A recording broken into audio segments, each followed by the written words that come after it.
இன்றைய தினம் ஆதியாகமம் 15ஆம் அதிகாரம் 1ஆம் வசனத்தை குறித்து நாம் தியானிப்போம்.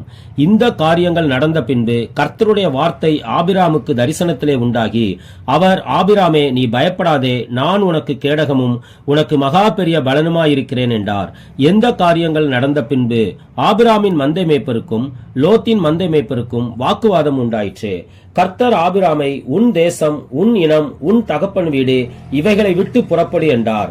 ஆனால் ஆபிராமோ தன் சகோதரர் லோத்து, தன் சம்பாத்தியம், தன் ஜனங்கள் எல்லாரையும் கூட்டிக் கொண்டு புறப்படுகிறார்.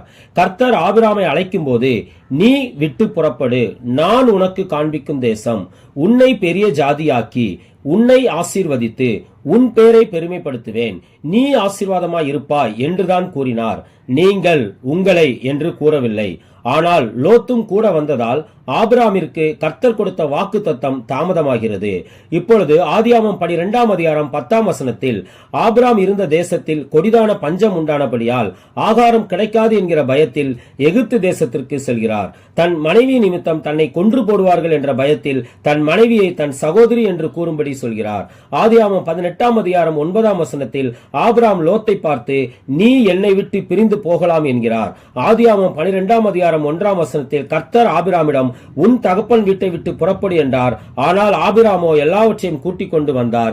இப்பொழுது ஆபிராம் லோத்திடம், என்னை விட்டு புறப்படு என்றார். இருவரும் பிரிந்து போகிறார்கள். ஆதியாகமம் 14ஆம் அதிகாரம் 12ஆம் வசனத்தில் தன்னை விட்டு பிரிந்து போன தன் சகோதரனுக்கு என்ன நடந்தால் நமக்கென்ன என்று இல்லாமல் கொள்ளையாடப்பட்ட தன் சகோதரன் குடும்பத்தையும் சகல பொருட்களையும் ஸ்திரீகளையும் ஜனங்களையும் திருப்பிக் கொண்டு வந்தார். ஆதியாகமம் 14ஆம் அதிகாரம் 18 முதல் 20ஆம் வசனம் வரையில் தனக்கு அப்பமும் திராட்சரசமும் கொண்டு வந்து தன்னை ஆசீர்வதித்த ஆசாரியருக்கு ஆபிராம் எல்லாவற்றிலும் தசமபாகம் கொடுத்தார். அது மாத்திரமல்ல, சோதோமின் ராஜா தன்னை எடுத்துக் கொள்ளும்படி கூறிய பொருள்கள் எதுவும் வேண்டாம் என்று கூறி தன் கைகளை தேவனாகிய கர்த்தருக்கு நேராக உயர்த்தினார்.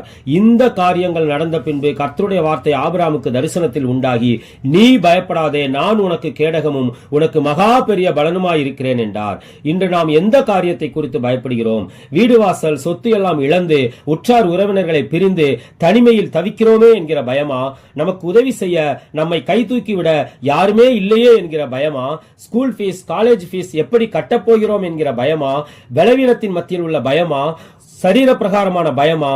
பயப்படாதீர்கள். கர்த்தர் உங்களை ஆசீர்வதிக்கும்படியாக உலக கவலைகளை விட்டு உங்கள் இருதயம் கர்த்தரோடு ஜெபத்தில் இணையட்டும். தனிநபர் ஜெபத்தை ஏறிடுங்கள். உங்கள் தாய் தகப்பனுக்காக, உடன் பிறந்தவர்களுக்காக, நண்பர்களுக்காக, உற்றார் உறவினர்களுக்காக, உங்களை விரோதிக்கிறவர்களுக்காக, அவர்கள் இழந்த செல்வத்தை, சுகத்தை, சந்தோஷத்தை திரும்ப பெற்றுக்கொள்ளும்படியாக கர்த்தரிடம் போராடி ஜெபியுங்கள். நீங்கள் யாரிடம் அப்பமும் ரசமும் வாங்குகிறீர்களோ அந்த ஆசாரியருக்கு உங்கள் தசமபாகங்களை கொடுங்கள். இன்று அநேகர் செய்கிற தவறு, திருவிருந்து எடுப்பது ஒரு சபையில், தசமபாகங்கள் காணிக்கைகள் கொடுப்பது வேறு சில ஊழியக்காரர்களுக்கு.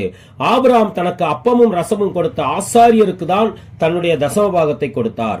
நாமும் நமக்கு அப்பமும் ரசமும் தரும் ஆசாரியருக்கு நம்முடைய தசமபாகத்தை கொடுத்து ஆசீர்வாதத்தை பெற்றுக்கொள்வோம். அது மாத்திரமல்ல, எந்த ஒரு சூழ்நிலையிலும் மனிதர்களிடம் கையேந்தாமல் ஆபிராமை போல வானத்தையும் பூமியையும் படைத்த கர்த்தருக்கு நேராக நம் கைகளை உயர்த்தும் போது, நீ பயப்படாதே, கர்த்தராகிய நான் உனக்கு கேடகமும் உனக்கு மகா பெரிய பலனுமாய் இருக்கிறேன் என்று கர்த்தர் உங்களுக்கு வாக்கு தருகிறார். ஆமென், அல்லேலூயா.